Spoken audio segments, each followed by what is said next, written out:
পৃথিবীর কোনো মানুষ যদি আপনাকে ঠগায় কখনো আঘাত নেবেন না, কারণ মানুষ বড় নেমু খারাপ, মানুষ বড় গাদ্দার।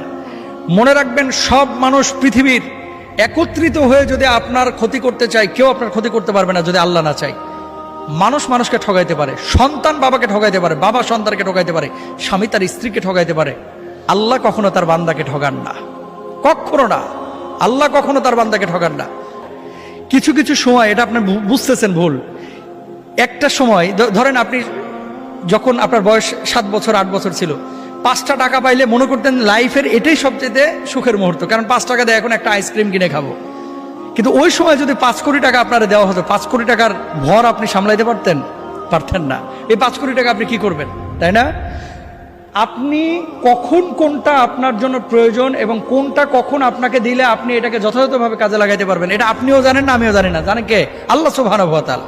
পৃথিবীতে কে কষ্ট দিল, কে আপনার তিরস্কার করলো, কে আপনাকে হিংসা করলো, কে অহংকার করলো, কে পেছন থেকে টেনে ধরলো, গণার টাইম নাই, দেখার টাইম নাই। আমার বোঝাপড়া হবে আল্লাহর সাথে। আল্লাহ যদি আমার প্রতি খুশি থাকে, আমি পৃথিবীতে সফল। আল্লাহ বুঝদান করুন।